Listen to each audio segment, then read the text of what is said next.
The white peonies were what undid me first. Calla had always loved white peonies. I noticed them before I noticed the chapel, before the stained glass, before my sister standing at the altar with her hands clasped and her face bright with everything about to change. I noticed them because 5 years ago I had ordered white peonies for our wedding, mine and Calla's, and then I had climbed into a taxi in my dress and left her at the altar without a word that meant anything. The woman kneeling beside the altar rail, adjusting those exact same flowers at my sister's wedding rehearsal, slowly stood and turned around. She was the most composed person in the room. Of course, if you want to hear uncensored, too hot for YouTube stories, check out my Patreon in the description, tell us where you are watching from, and subscribe. My name is Bex Calloway. I am 30 years old. I am a book editor at a mid-sized publishing house in Portland, which means I spend my days making other people's stories make sense. Their structure, their pacing, the places where the truth gets buried under too many words or not enough of them. It is either a vocation or an elaborate joke that the universe has been running on me for 5 years, depending on how charitable I am feeling toward myself on any given morning. I came back to Millbrook, the small coastal city where I grew up, where the salt air comes off the water in the evening and smells the same in every season and does something to your chest that no city in Oregon has ever replicated for my sister Luz's wedding. I had been planning this trip for 6 months. I had packed carefully and driven from Portland in the rain and told myself the whole way that this was going to be easy, that I was a different person than the one who had left Millbrook at 25. That 5 years of therapy and honest work, and paying attention to the worst thing I had ever done, had made me someone who could come home and be present for my sister's joy without it costing me anything I could not afford. I had been almost convincing. I want to be clear about what I did, not the mechanics, just the shape of it, because nothing that follows makes any sense without it. On the 14th of June, 5 years ago, I put on a dress. Ivory silk with clean lines, not a traditional gown, the kind of thing that Calla had described once in the early months when we were still learning each other's aesthetics as practical and beautiful, which was how she described everything she loved. I had it altered 3 times. I had ordered white peonies for the altar and white peonies for the reception tables and a small arrangement of white peonies to carry because Calla had mentioned them, once, offhandedly, in the way people mention the things they love when they are not trying to ask for anything. I drove to the chapel. I went inside. I sat in the bridal preparation room with my sister Luz and my maid of honor, a college friend named Simone who deserved better from me than what she got that day. And I listened to the music starting in the sanctuary, and I listened to my mother's voice in my head, which was louder than the music. My mother's name is Patricia Calloway. She is 63 years old and formidably presented dark hair, gone silver at the temples, a silk blouse for every occasion, the particular kind of intelligence that expresses itself as social mastery rather than intellectual honesty. She loves me. I have never doubted that she loves me. The problem has always been that her love arrives pre-assembled with conditions and framings, and the occasional factual manipulation that she delivers in the caring, pained tone of someone who believes the kindest thing she can do is protect you from what she has decided you cannot handle. She came to me at 7 in the morning, on the day of the wedding. I was still in my robe, drinking coffee at the kitchen table of my childhood home, and she sat across from me with her hands folded and told me she had seen something on Calla's phone, a message from an ex. She described it carefully the way she always described things carefully when she needed them to land completely. She said she had been sitting with this information for weeks and had nearly not said anything, and had ultimately decided she could not watch me walk down that aisle without telling me the truth. I was 25 years old. I was 2 hours from marrying the woman I had loved more honestly and more completely than I had loved any other person in my life. I was also 25 years old at a kitchen table with my mother's voice doing what my mother's voice does best, which is occupy every available frequency until nothing else can get through. I got in the taxi. I was still in the dress. I did not go back. I did not call. I changed my phone number and moved to Portland, and told myself for the first 2 years that I was processing, and for the 3 years after that I was healed, and both of those things were versions of a story I told myself that kept me from having to sit with the only real version, which was this. My mother had lied to me.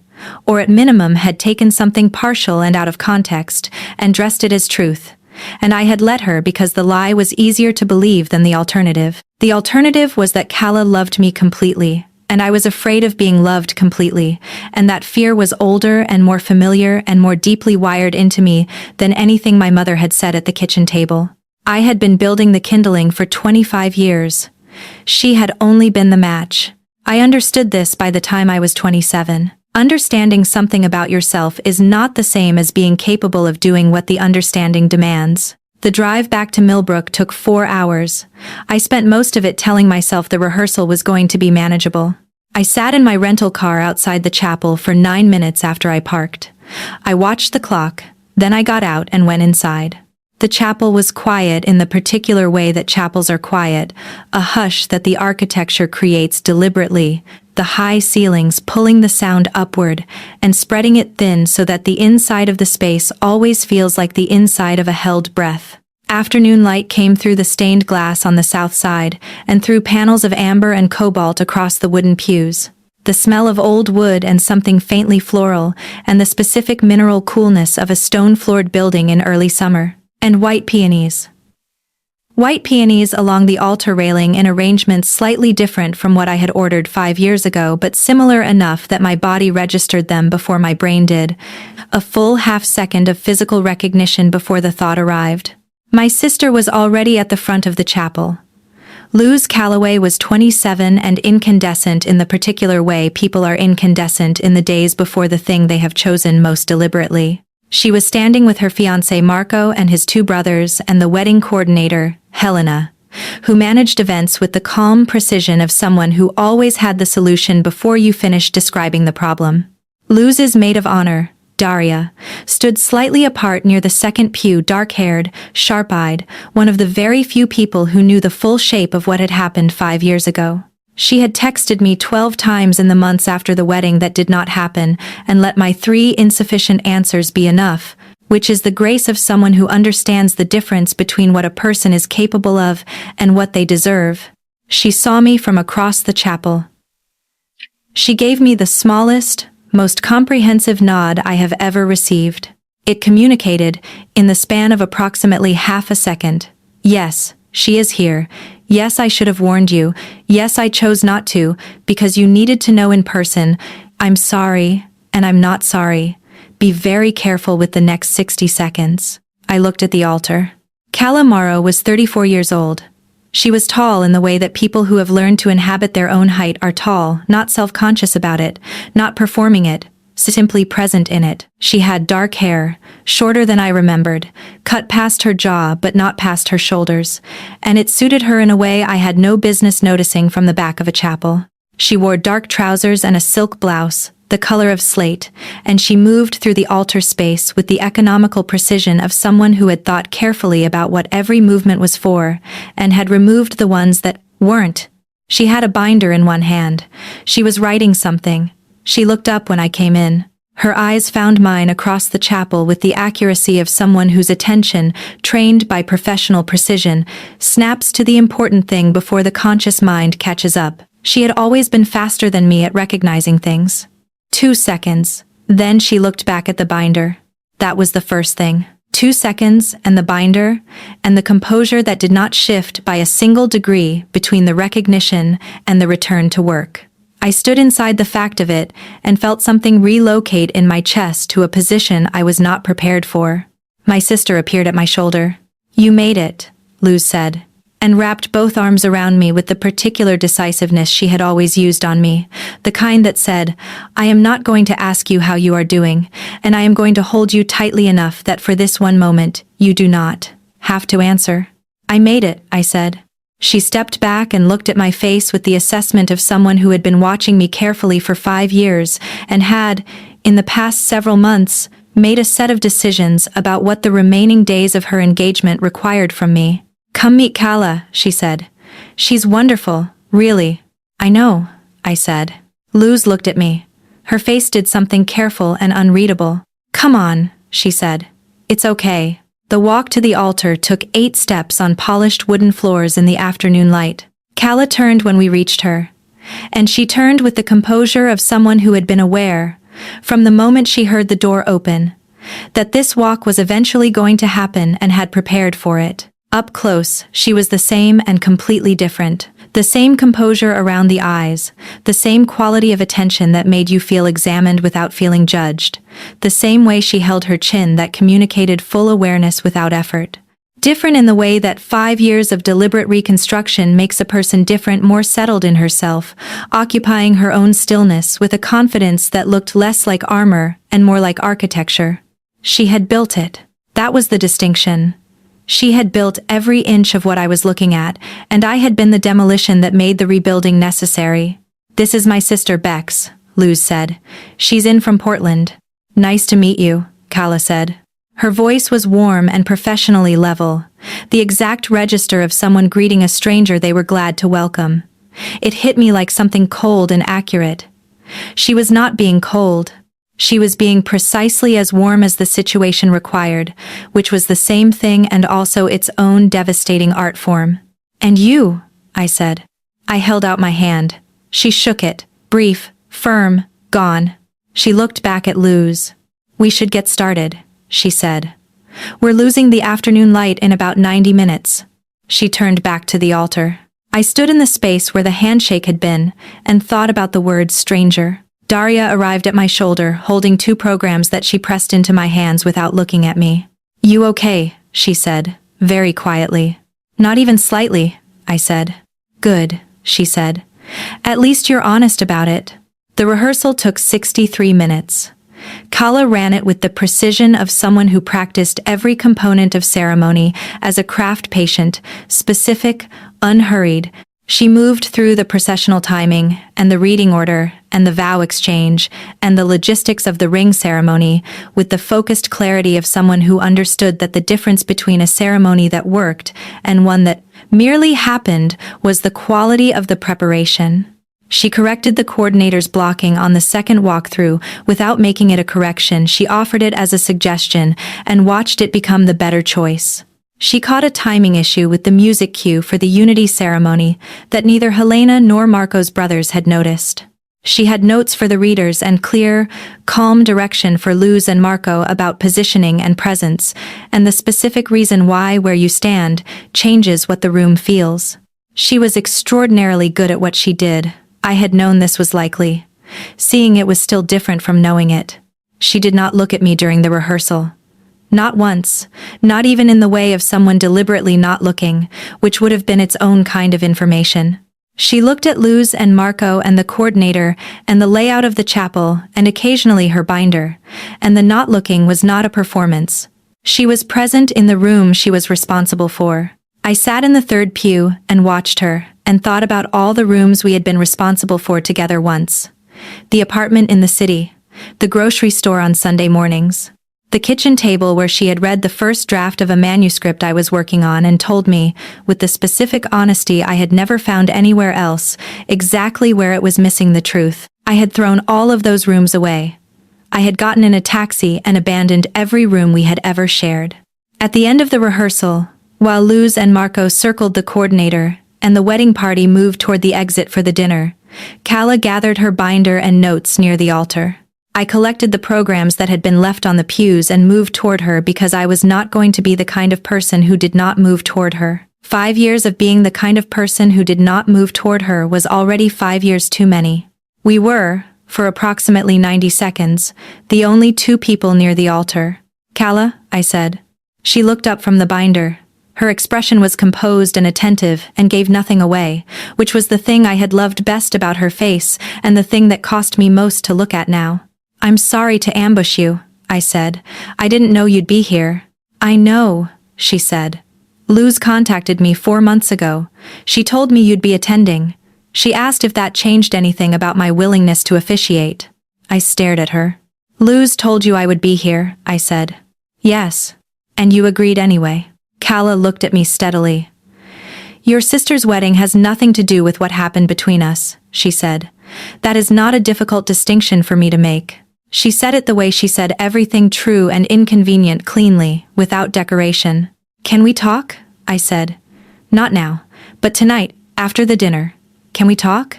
She looked at the altar, then at the binder, then at me, And this time the look held one fraction of a second longer than the previous ones. Some small calibration happening behind the composure that I would not have caught if I had not spent years learning the difference between her surface and what existed beneath it. "We'll see how the evening goes," she said. Then she walked toward the exit. I stood at the altar with the programs and the white peonies and the afternoon light going gold, and I thought about "we'll see" and what it meant that she had said it instead of no. The rehearsal dinner was at an Italian restaurant 3 blocks from the chapel brick walls. Candlelight, the smell of garlic and warm bread that met you at the door, and made an argument for everything being fine. The argument was not correct, but it was fragrant. My mother was already there. Patricia Calloway, in a burgundy silk blouse, and the particular social warmth she wore, like a second outfit genuine in its way. Deployed strategically in its other way, impossible to fully separate into its components once you were inside the room with her. She was talking to Marco's mother when I arrived, and she turned to look at me with the smile that contained both love and surveillance in equal measure. "You look tired," she said. "Travel," I said. "Did Luz tell you who the officiant was?" She picked up her water glass. She set it down. "She mentioned someone," Patricia said. "I'm sure it will all be fine," I said. "Did she mention her name?" My mother held my gaze for one practiced second. Then she said, "I'm sure you're both very professional." That was all. It was enough. It told me what I had begun to suspect the moment I walked into the chapel, that my mother had known about Calamoro's role in this wedding before I arrived. Possibly for weeks. Possibly she had even facilitated it in the specific, untraceable way that Patricia Calloway facilitated things when she believed a situation required a particular resolution. I filed it for later. I went to the bar and got a glass of water and stood there for a moment. Daria appeared beside me. She pressed a glass of wine into my free hand. "Your mother has known about this for at least 3 weeks, she said pleasantly. Luz told her when she confirmed the seating chart. "I know," I said. "The question is whether she arranged it or simply decided to let it stand." I said, "I don't think it matters which." Daria looked at me. "It matters for how you feel about your mother. It doesn't matter for what you do tonight." "What do I do tonight?" She said, "You do the dinner. You are present and gracious, and you sit wherever Luz puts you, and if you get 5 minutes alone with Calamoro, you use them, not to perform contrition. Actually, I know the difference," I said. "I know you know it," she said. "I'm reminding you because knowing the difference and doing the work are 2 separate things, and you have spent 5 years doing the former." I drank the wine. "Daria," I said. She waited. "She asked about me," I said. "When Luz reached out, Luz told me once, a year ago, that Kala had asked whether I was doing well."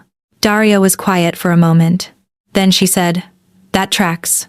That's not enough to—" "I know," Daria said. "I'm not saying it's an invitation. I'm saying it tells you something about the size of what you're walking into." The seating arrangement put me near my parents. Kala at the far end near Marco's brothers, Luz's mercy or her calculation, and over dinner I decided it was both. The meal moved with the velocity of a large family gathering before a wedding, warm and loud and slightly too much of everything. My father sat beside me. Theodore Calloway was a retired civil engineer who had spent his professional life solving problems of structure and load, and had developed, in his retirement, the particular stillness of a man who understood the difference between problems he could solve and ones he could only witness. He patted my arm twice over the course of dinner without accompanying words. His version of, "I see everything, and I am sorry I did not do enough about it when there was still time." My mother gave a toast. It was warm and specific and genuinely moving in the way that Patricia Calloway's things were always genuinely moving. She had not gotten this far in life by performing emotion that wasn't there. She talked about Luz and Marco, and the particular quality of a love that had room for both people to be fully themselves inside it. She talked about the ceremony tomorrow, and what it meant to say the words in front of the people who loved you most. Luz was crying by the end. Marco had his arm around her. 3 of the wedding party were wiping their eyes.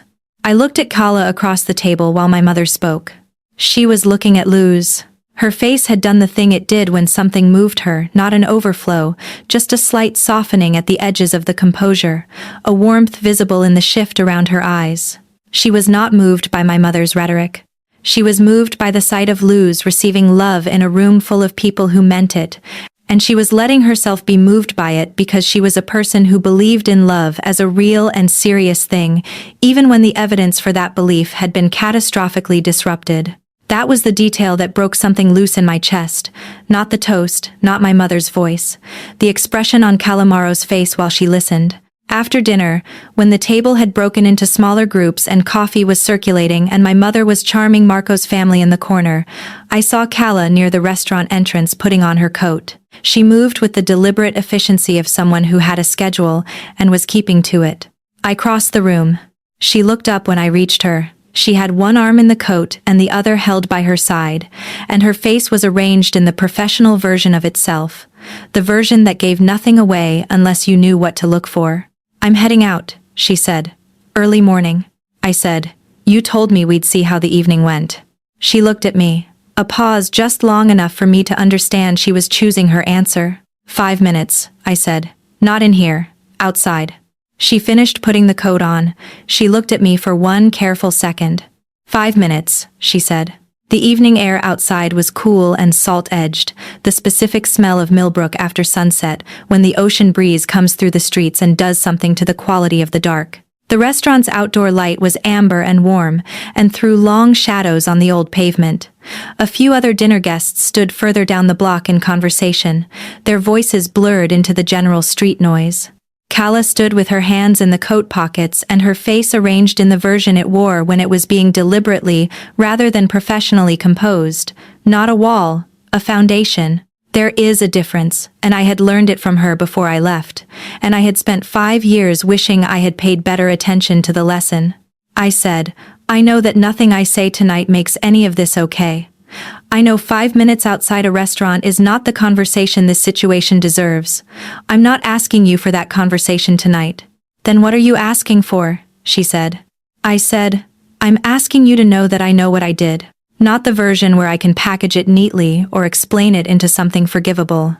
The version where I ordered white peonies for our wedding and got in a taxi and left you in a chapel full of people and flowers and no explanation that held water.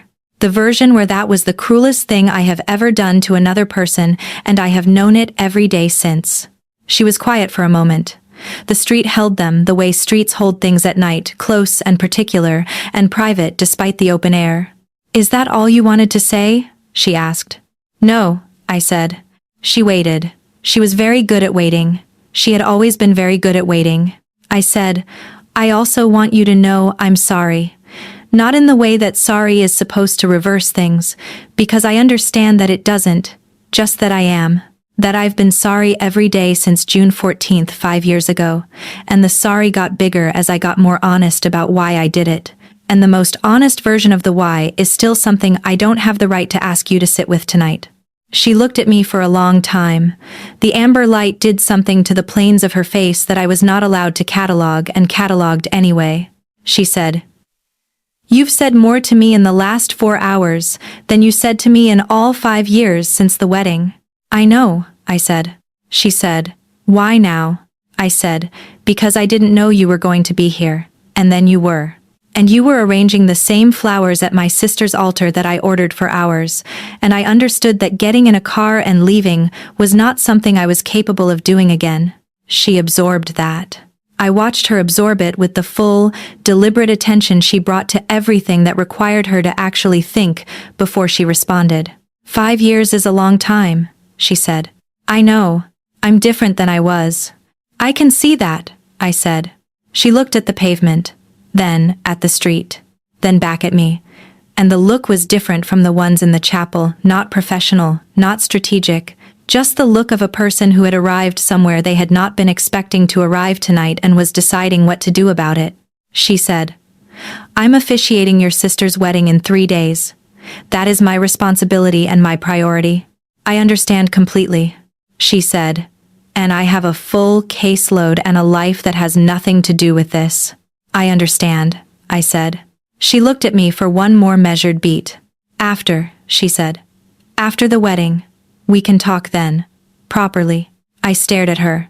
The word after opened something in the air between us that neither of us moved to close. She said, "Good night, Bex." She said my name, the way she had always said my name, not clipped, not soft, not performing anything. Just my name in her voice, which had always been its own category of experience. She walked to her car. I stood on the pavement and watched her go and held the word after in my chest like something I was afraid to put down in case it disappeared. My sister appeared at my shoulder so suddenly that I made a small, undignified sound. "Sorry," Luz said. "Not sorry." She had her coat on, and a wine glass she had carried out with her, and the expression of a woman who had been thinking for 4 months about the moment she was standing in right now. I said, "You knew." "I knew," she said. "You arranged this," she said. "I invited the best officiant I had met in 2 years of looking, and when she disclosed your history, I asked if it was a problem, and she said no. The arranging was hers." I stared at her. Luz said, "She asked about you when I first reached out, tried to make it sound professional. It wasn't." Something moved through my chest. "You could have told me she was going to be here," I said. "She could have," Luz said. "And you would have found a reason not to come. And I am getting married in 3 days to the person I love most in the world, and you are my sister, and I needed you here. And also," she said it more quietly, "you have been running from this for 5 years and I am running out of patience watching you run from something you clearly haven't finished yet." She finished her wine. She looked at the door behind us, and then at me with the expression of someone who had said the things she needed to say and was done being diplomatic about it. "She needs the real explanation," Luz said. "Whatever happened between you and your mother that morning. The real version, not the version where you were confused or scared. The one that goes all the way down." "I know," I said. She kissed my cheek. "Get some sleep," she said. She went inside. I drove back to the hotel in the dark. The coast road, the smell of salt coming through the vents, the particular quiet of Millbrook at 11 o'clock in the way that small cities are quiet, not empty, just settled into themselves for the night. The hotel room was standard coastal town neutral, cream walls and dark furniture, and the sound of the ocean 2 blocks over if you left the window open. I left it open. I lay on the bed in my clothes, and looked at the ceiling and tried to begin the process of saying the thing out loud. Not to Kala, not yet, just to the ceiling. To myself first, which was the harder conversation. My mother had lied to me. I had accepted that by 27. But the lie had only worked because I was ready to believe it, because I was afraid. Not of Kala, of how completely I loved her. Of being truly known by someone in the way she had already been knowing me, quietly and completely, for years. My mother had provided the excuse. I had been building the reason for 2.5 decades. I said this to the ceiling in the dark hotel room. The words sounded small and accurate. Outside, the ocean moved in the darkness, and I stayed awake a long time before the sound of it did its work. The next day, the day before the wedding, produced the chaos that day always produces. The florist late, the caterer with a last-minute question, my mother in her element. I spent the morning being useful in the logistical ways, which was the version of useful I knew how to be. Kala was not at the pre-wedding events. She had her caseload, family law, divorces, custody arrangements, the formal documentation of choices people had to live inside. And then, on weekends, the chapels.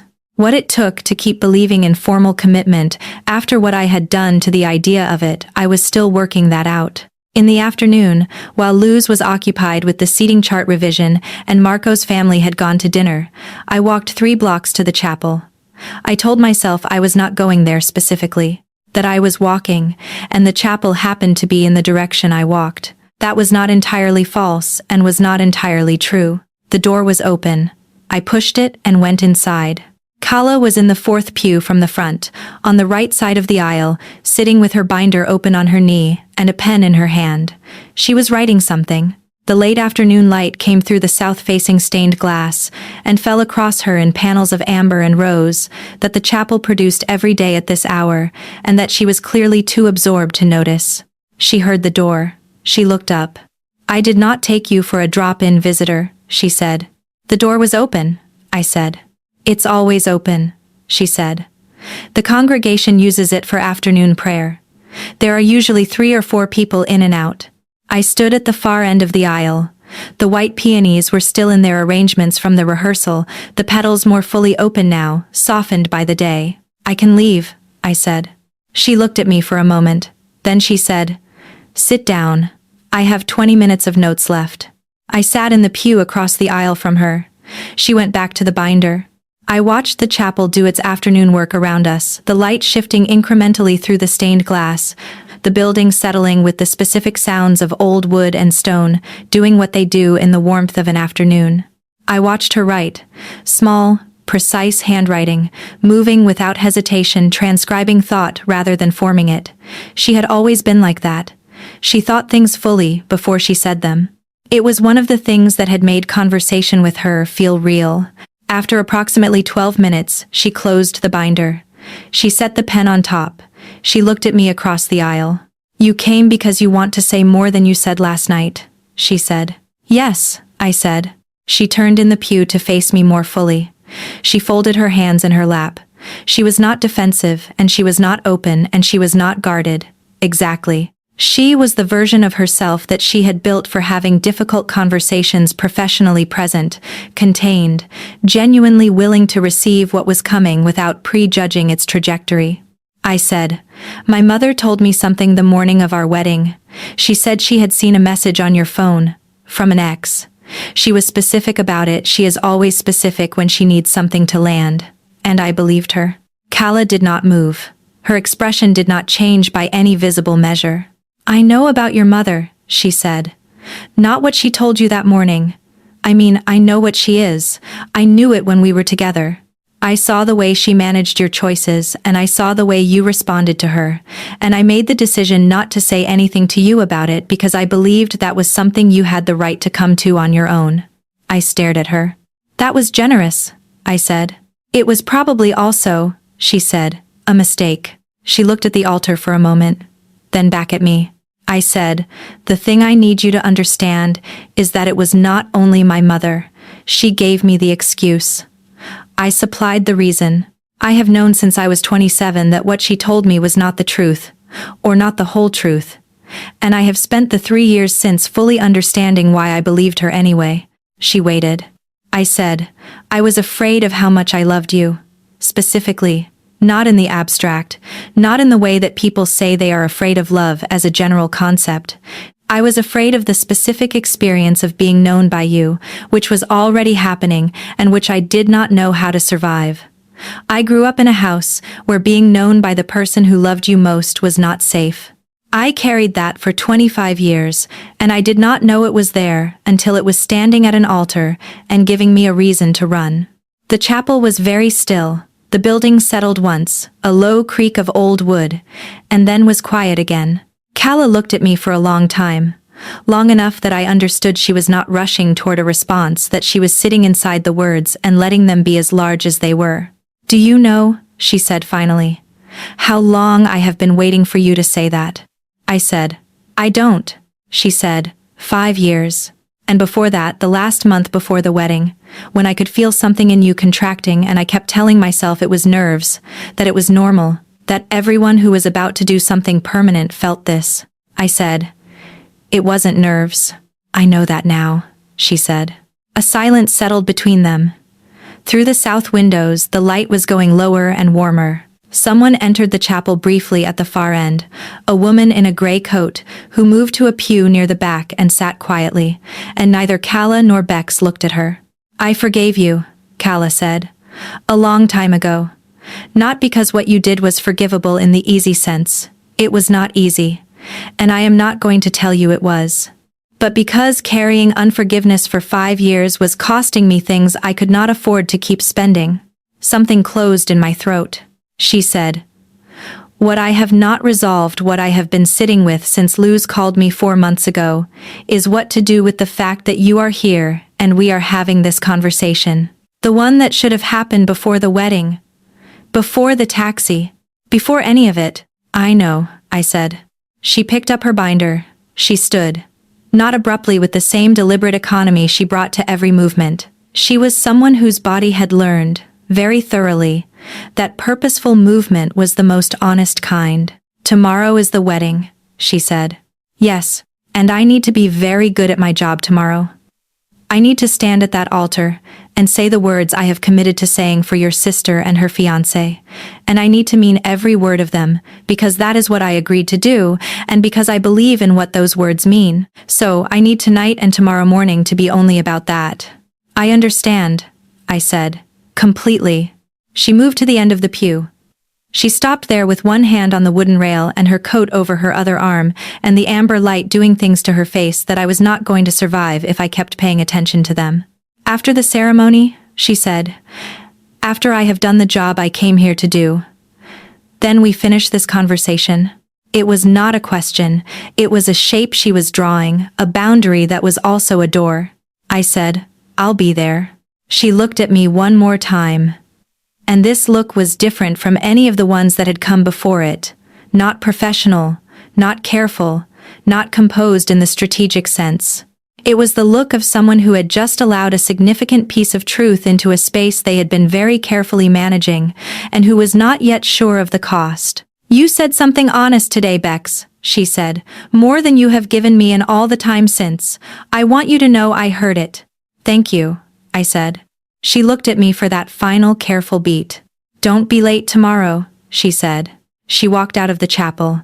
I heard her footsteps on the stone floor recede toward the entrance, and then the sound of the door, and then the silence of the space reasserting itself. I sat in the amber light, and the scent of peonies and old wood, and the particular stillness of a building that had held something real, and I thought about the word after, the way she had said it. Not a promise and not a door closing something in between, which was where everything that mattered in my life had always lived, and which I had spent the last 5 years refusing to stand in. Tomorrow there would be a wedding. Calla would stand at that altar and say true things about love and commitment and the courage it took to choose someone permanently. In front of my mother and my family and a room full of people, with white peonies on the altar, railing and afternoon light through the stained glass. And then there would be after. I thought about what I needed to say in the after, the version that went all the way down. The one that did not stop at my mother's lie, but kept going until it reached the 25-year-old architecture of fear that had made the lie possible. The one I had said to the ceiling the previous night in the dark. I was afraid of the most real love I had ever been offered. I was afraid, and I ran and I left her with white peonies and an empty aisle. It was not enough to say it once. It was not enough to say it to the ceiling, or to myself, or to anyone except the person it had cost the most. I sat in the chapel until the light went low and the space began to darken around me. The woman in the gray coat at the back prayed quietly and left. The building settled in the dusk. Somewhere outside, the town moved through its evening rituals. Then I gathered myself in the way you gather yourself when you have finally decided to stop carrying something the wrong way, and I walked out into the night air, and I drove back to the hotel with the window down, and the salt smell of the coast moving through the car. Tomorrow. One thing at a time. And then after, I woke before the alarm I had not needed to set because I had not properly slept. The window was still open. The salt smell was still there. The ocean 2 blocks over was doing its indifferent, steady work in the dark before sunrise, and I lay in the hotel bed for a long time listening to it and thinking about the word after. It had been the right word. I understood why she had chosen it.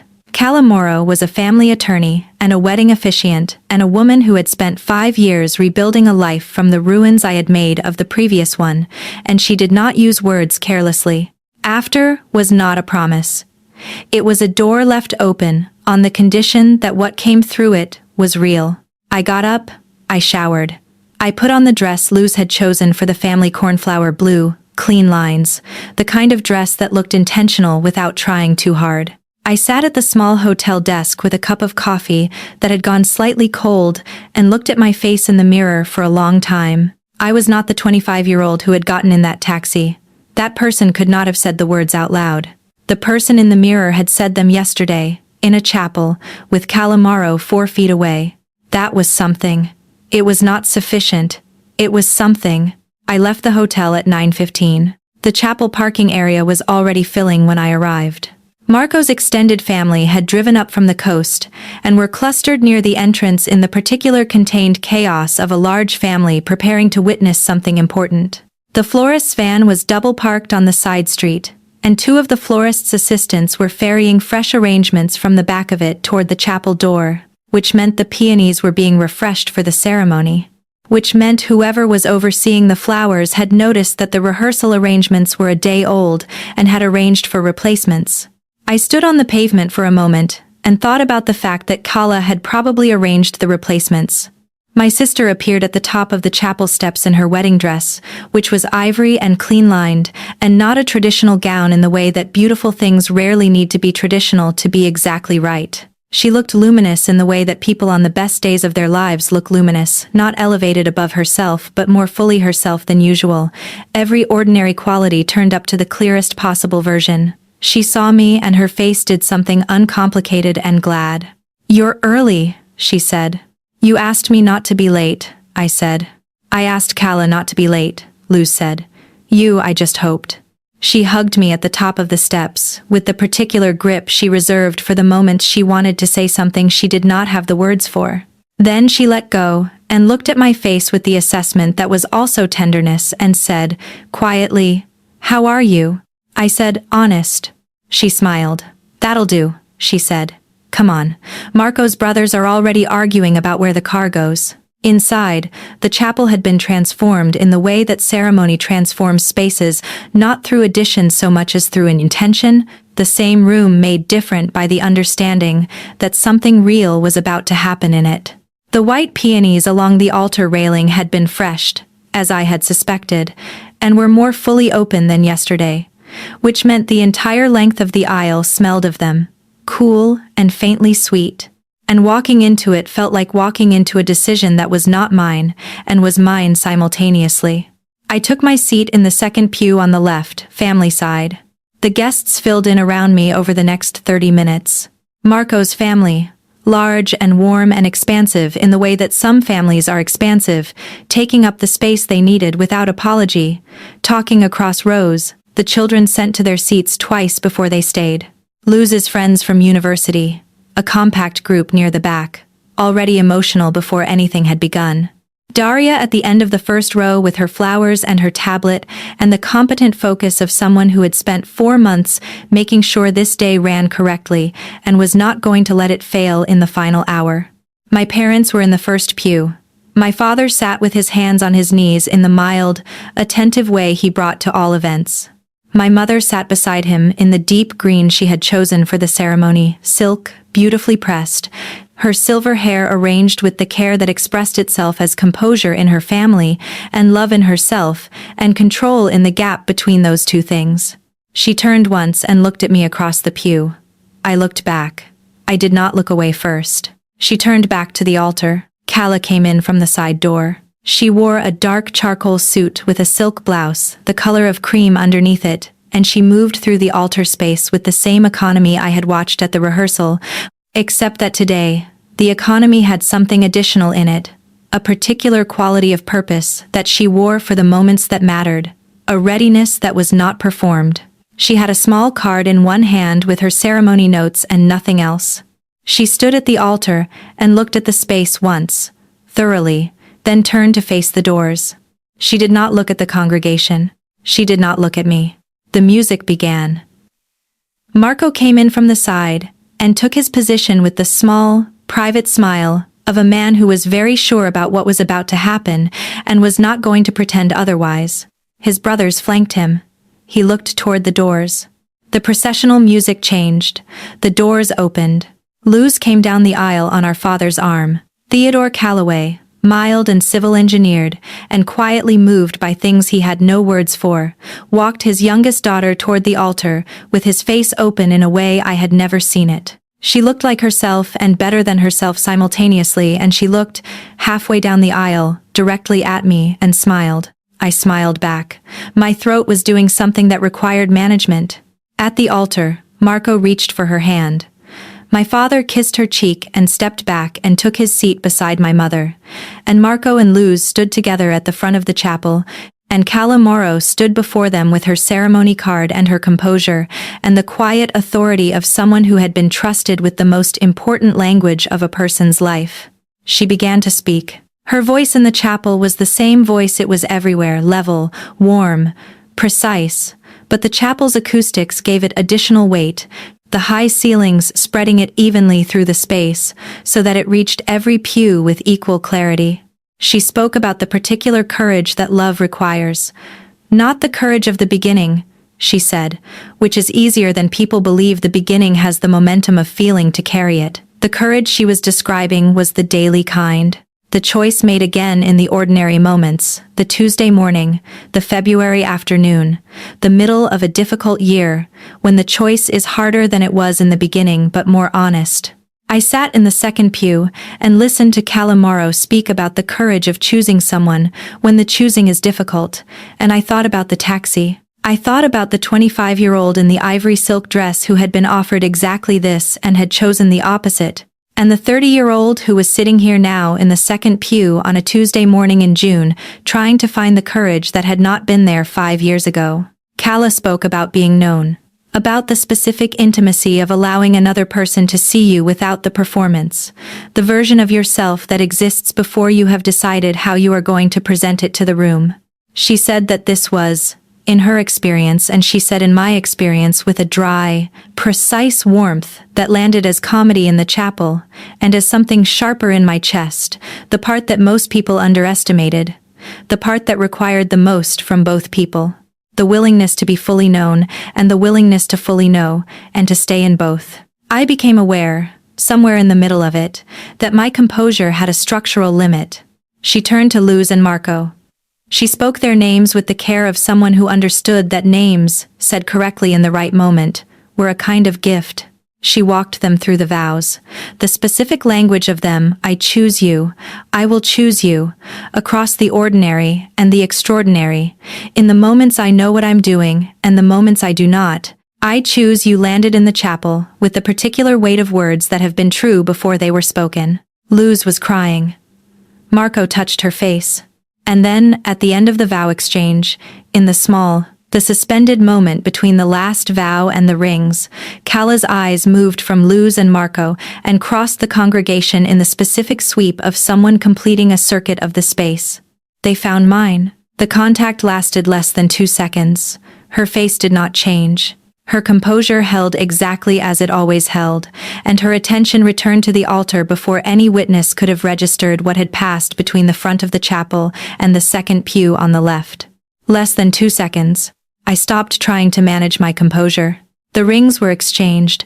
Calla said the closing words of the ceremony with the quiet authority she brought to everything she believed in, and when she said the final line, the declaration, the permission, the invitation, the chapel dissolved into the particular sound that chapels make when something real has been witnessed, and Luz and Marco turned to face each other, and the day moved forward as days do, unstoppably, and without waiting. I stayed in my pew for a moment, longer than everyone else. Daria slid in beside me. She handed me a clean tissue from the fold of her blazer without comment, which was the most precisely useful thing she had ever done for me. I didn't cry at my own wedding, I said.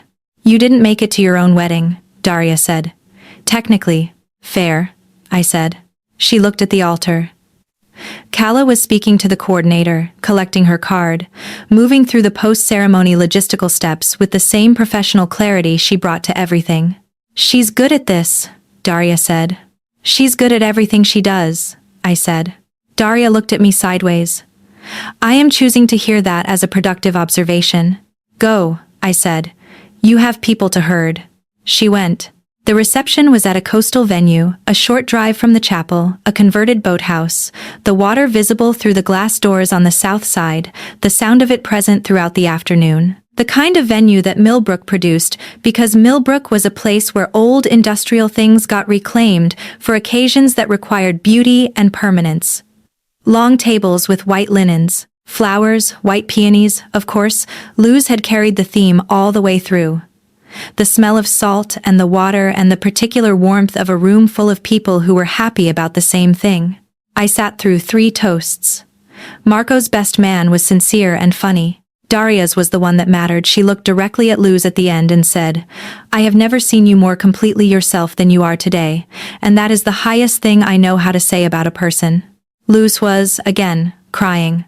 I was again doing the management. Kala was at the far end of the room, seated with the coordinator and the venue manager in the practical configuration of people responsible for the logistics. She ate. She was composed. She listened to the toasts with the expression I had watched in the restaurant the night before, the slight softening at the edges when something moved her, carefully managed, completely real. She did not look at me across the room. I looked at her every time I was sure nobody was watching me look. My mother found me between the second and third courses. I had known she would. Patricia Calloway did not let things sit unaddressed at her daughter's events. She appeared at my elbow with the warmth she deployed for private conversations at public events, close enough to be intimate, quiet enough to be deniable. "You seem distant," she said. "I'm here," I said. "You know what I mean." I did know what she meant. I looked at my plate and then at my mother and thought about what Luz had said the previous night. The real version, the one that goes all the way down. I said, "You lied to me on the morning of my wedding." Patricia's expression did not change immediately. Then it assembled itself into the version she kept for the moments when she was being confronted with something she had decided not to own. "I told you what I saw," she said.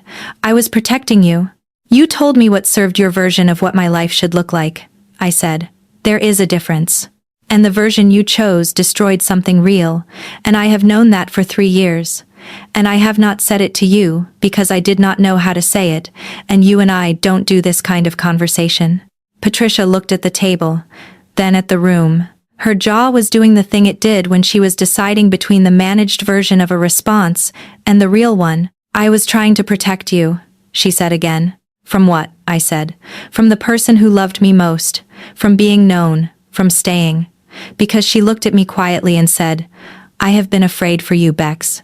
I have always been afraid for you." And I heard it, for the first time, underneath the management that was also real. She was afraid. She had been afraid for me since I was small, and she had channeled the fear into control because control was the only language she had for it. That was also true, alongside everything else that was true. "I know," I said. "I know you are. And I need you to understand that the fear is yours and the life is mine, and what you did to protect me ended the most important thing I have had. And I am not asking you to fix it, because you can't fix it. I am just asking you to know that I am naming it. Here. Today." My mother looked at me. She said, "Nothing. Not deflection. Not management. Nothing." I said, "I love you.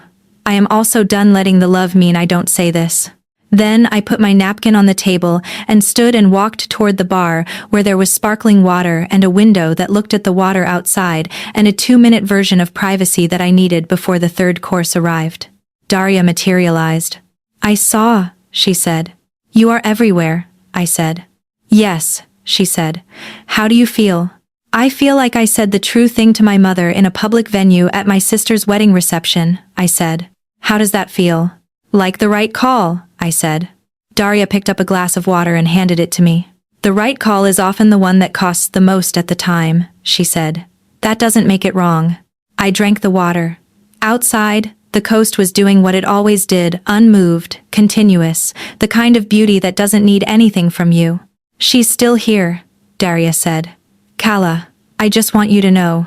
"I know," I said. The third course came. The dancing began after. The specific velocity of a wedding reception in full motion, the music and the movement, and the particular warmth of a room full of people who have agreed to be joyful together for an afternoon. Marco danced with Luz with the complete, earnest commitment of a man who knew he was not a particularly skilled dancer and had decided it did not matter. Luz's university friends claimed the floor. Marco's brothers argued cheerfully about something near the dessert table. I danced with my father, who was patient and slightly off rhythm. "You did all right today," he said. I said, "I'm trying." He nodded. He was not a man who said large things. He held my hand for a moment at the end of the song, and that was enough. By 8 o'clock the reception had begun. Its slow, natural recession, the family members with young children departing, the elderly cousins gathering their coats, the casual attrition of a celebration that had done its work. Luz and Marco were circling the room, saying their proper goodbyes with the warm, slightly dazed expressions of people who had completed something enormous and were beginning to understand its weight. I watched Calla finish her work at the edge of the room. She had been in and out of the coordinator's orbit all afternoon, a professional presence, available when needed, never intruding. She collected her binder from the coordinator's table. She exchanged a few words with Helena. She shook hands with Marco's mother, who had apparently found something to say to her. She gathered her things. She looked across the room. Not at me, at Luz. She crossed the room and said something to Luz that I could not hear from where I stood, and Luz hugged her with the decisive warmth she had always used on me, which meant it was something genuine. Calla laughed at something Luz said. Then she stepped back and said her goodbyes to Marco and turned toward the door. She caught my eye as she turned. The look was not professional. It was not managed. It was the look of someone who had arrived at the end of the thing she had come here to do and was now on the other side of it, in the territory of the promise she had made. I set down my glass and followed her out. The evening outside was the specific October version of a coastal evening, not cold, but with the particular depth of air that exists after the warmth of a long day has cleared and the coast has reasserted itself. The water was visible from the venue parking area, dark and silver in the last of the light, and the salt smell was stronger now that the evening was moving toward dark. Calla was at her car. She had not gotten in yet. She turned when she heard my steps on the gravel. I said, "Can we go back to the chapel?" She looked at me for a moment. "Yes," she said. We drove separately, 3 blocks. Ridiculous by any practical measure and precisely right. I needed the 3 blocks to say the next part of the true thing to myself before I said it out loud. The chapel was unlocked, which I had stopped being surprised by. The evening light was lower than yesterday, the stained glass muted now, the amber gone, the cobalt shifting toward purple in the last of the dusk. The white peonies were closed slightly, the way peonies close in the evening, protective and still full. The beeswax candles in their holders along the walls had been lit for the ceremony, and the few still burning threw small, warm pools of light at the edges of the space. It smelled of them, and of old wood, and of the specific mineral coolness of stone in the evening, and faintly of something floral and warm that was the accumulated presence of a day in which a great deal of love had been formally declared. Calla set her coat and binder on the end of the first pew. She sat down. Not at the altar, in the pew, like a person rather than an officiant. I sat across the aisle, same configuration as yesterday, different day entirely. She looked at the altar for a moment, then at me. "You said something to your mother," she said. "News travels at weddings," I said. "Daria told me on her way out," Calla said. "She said you looked steady." I said, "I was, I think." "I said the true thing," I said, quietly, without making it a scene. "And then I sat down and finished dinner, and I meant every word of it." Calla nodded. I said, "I need to tell you something. The full version. Not the version I gave you yesterday in the chapel, which was true but incomplete. The version that goes all the way down." She waited. I took a breath. I said, "My mother told me a lie on the morning of our wedding, and I believed her. That is the beginning. The reason I believed her is longer.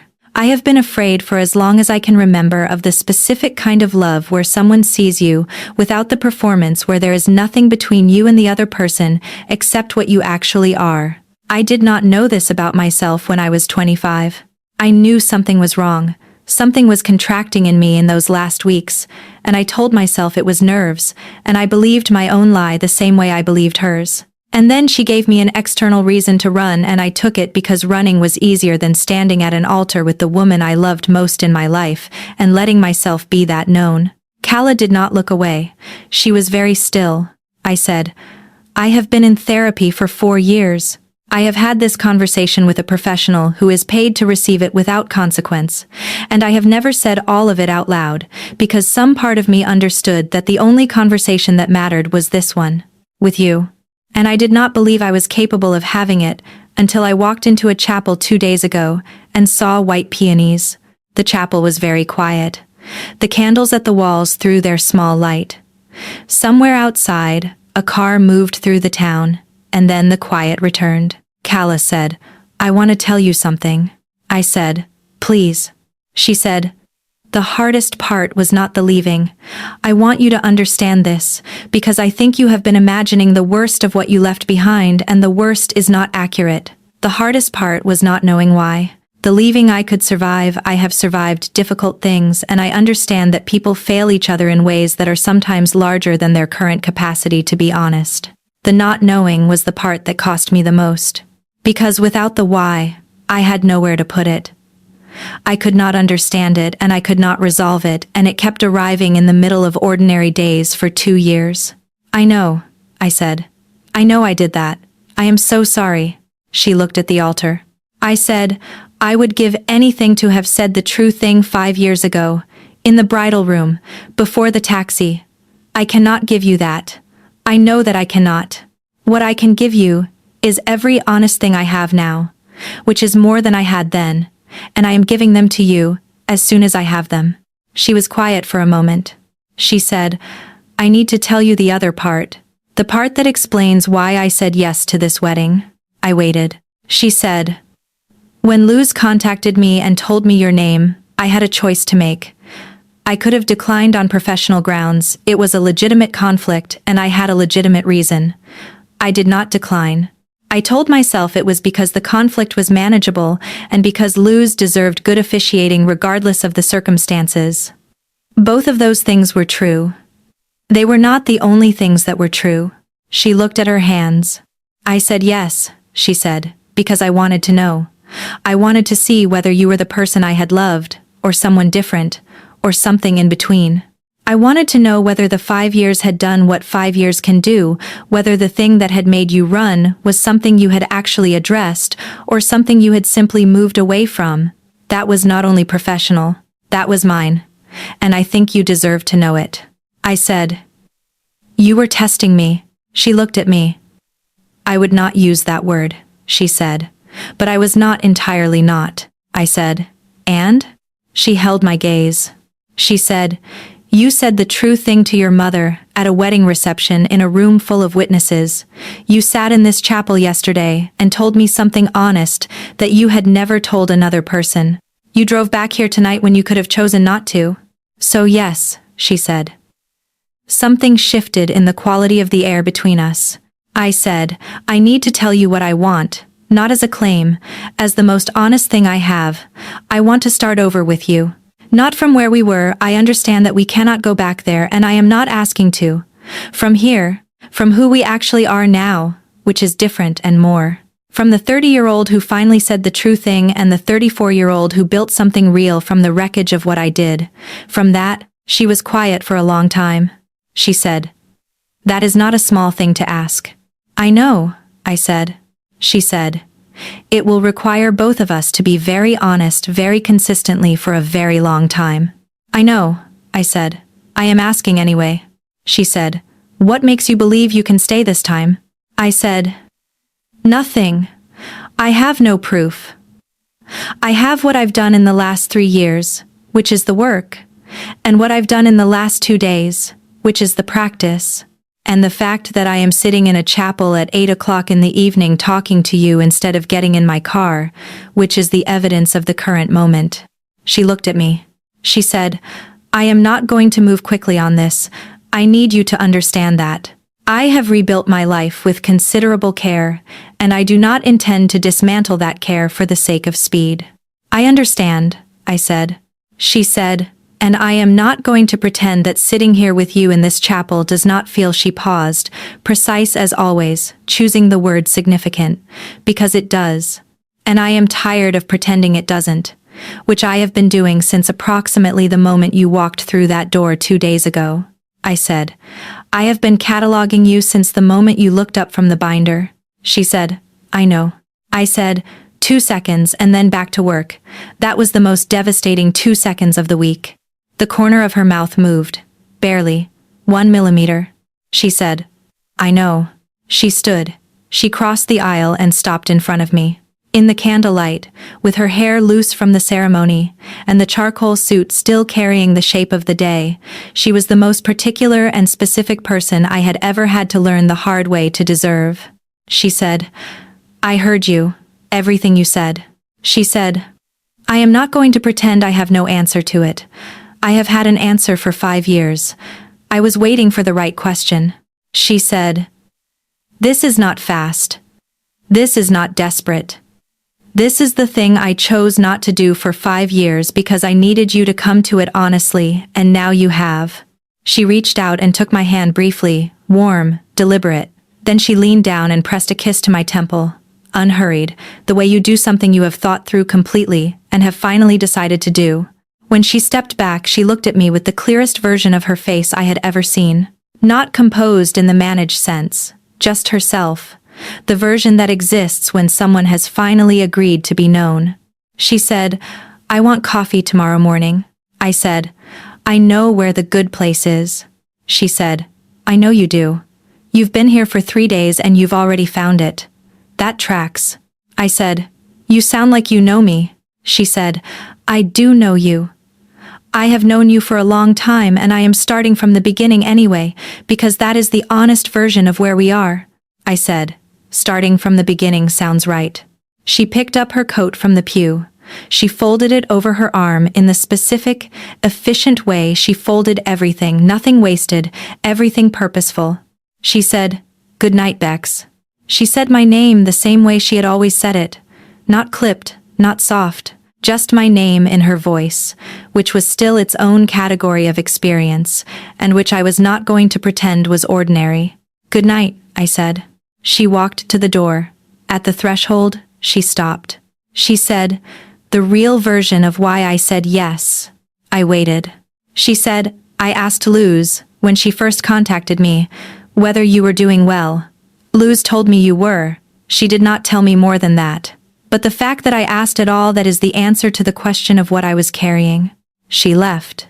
I sat in the chapel in the candlelight. The warmth from the wall, lights crossing the pews and the altar, and the peonies, the flowers that had stood through a rehearsal and a ceremony and a confession and were still exactly what they had been. White peonies. She had always loved white peonies. The next morning was Luz's gift-opening breakfast at the family house, the informal version of the event, everyone in comfortable clothes and good humor, the specific warmth of a family gathered around what it has just witnessed. I arrived at 9. I parked on the street. I walked up the path to the door. Kala's car was at the curb. I had not known she would be here. I stood on the front path for a moment and thought about this, and then rang the bell. My father opened the door. He looked at my face. He looked at the car at the curb. He nodded. Once, with the precise economy of a man who had spent his professional life understanding the relationship between structure and load. "Come in," he said.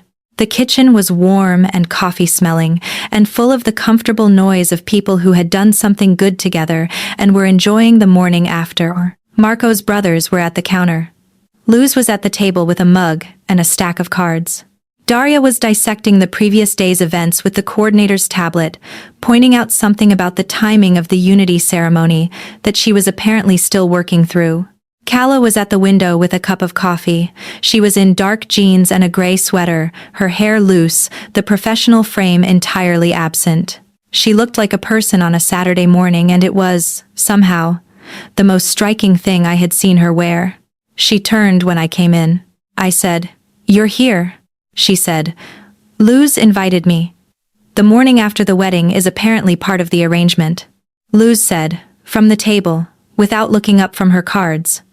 "I invited her 6 weeks ago, and told neither of you." I said, "You are extremely deliberate." Luz said, "I am the best wedding I know how to throw." Kala looked at me with the corner of her mouth doing its 1 millimeter thing, and held out her cup. I got myself a cup and stood beside her at the window. Outside, the garden was doing its morning work in the early summer light, unhurried and particular. My mother came in from the hallway. She stopped when she saw us. She looked at me. She looked at Kala. She looked back at me.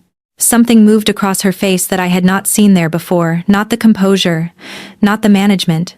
Something that was simply a woman looking at her daughter and calculating the distance between where she had hoped things would go and where they had gone, and deciding, in real time, whether she was going to address it or absorb it. She absorbed it. She said, "Good morning," to the room, and moved to the coffee and poured herself a cup and sat at the other end of the table from Luz, and that was all. My father, sitting beside her, patted her hand once. She let him. Across the kitchen, Daria looked up from the coordinator's tablet and caught my eye. She raised her coffee cup an inch, the most precise form of acknowledgement.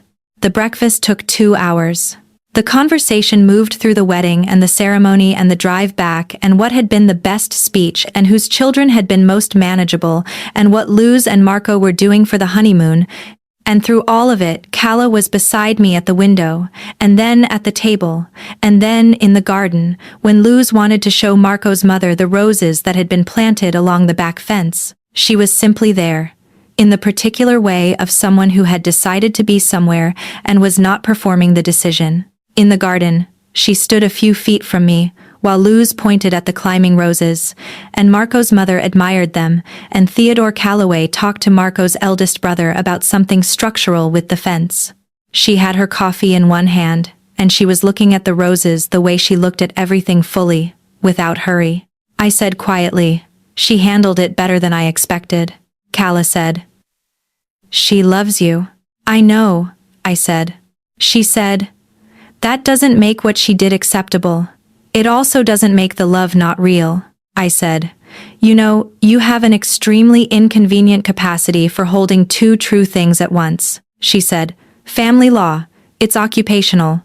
I said, "I think I knew that about you. When we were together. That you were like that." She said, "You did know it." I said, "I should have been less afraid of it." She said, "You are not afraid of it now."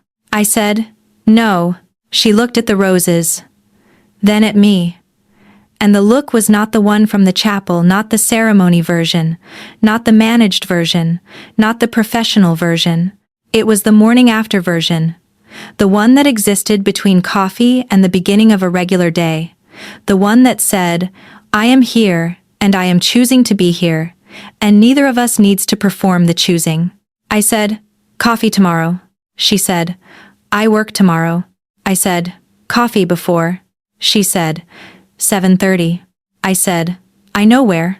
She said, "I know you know." Luz appeared between us with the decisive warmth she had been deploying on me since childhood. "I just want to say," Luz said, "to both of you, that I am very pleased with how this weekend has gone." I said, "You are insufferable." She said, "I am the best wedding I know how to throw." Calla laughed. Not the professional laugh, not the polite one. The one from the chest, genuine and slightly surprised at itself, the kind that arrives when something catches you before your composure does. I had not heard her laugh like that in 5 years. It was the same. It was exactly, precisely the same. I walked out of the garden and onto the street afterward, in the mid-morning light. The coast in June, doing its specific and reliable work, the salt smell, the quality of the air, the particular blue of the sky that belongs specifically to small coastal cities in early summer. The kind of day that exists as if it does not understand why everything has not always been this clear. I had gotten in a taxi in a dress 5 years ago, and left white peonies at an altar, and driven as far from this city as I could get. And I had told myself for 2 of the subsequent years that I was processing, and for 3 more that I was healed, and for all 5 that the most important conversation of my life could wait for a moment when I was more ready than I currently was. The moment had not waited. It had arrived at a sister's wedding rehearsal in a chapel full of white peonies, in the form of the most composed person in the room. I was 30 years old. I was a book editor at a mid-sized publishing house in Portland. I spent my days making other people's stories make sense. My own story was, at this moment, standing at the curb, putting the key in the door of a sensible gray sedan, and glancing back at me once before she got in, with the corner of her mouth doing the 1 millimeter thing that I had been cataloging for the past 3 days and was going to be cataloging for a very long time. She drove away. I stood on the street and watched her go, and thought about 7:30 tomorrow morning, and the coffee place on the 3rd block, and all the ordinary mornings that looked like nothing when you were inside them, and like everything when you were finally honest about what they cost to lose. I was not getting in a taxi. I was walking to my car and driving to the hotel and texting my editor to say I needed 1 more day in Millbrook, and then I was going to spend the afternoon on the coast where the sound of the water did its useful work, And in the morning I was going to be on that corner at 7:25, because 7:30 with Calamaro was not a moment I intended to be late for. White peonies. She had always loved white peonies. So had I.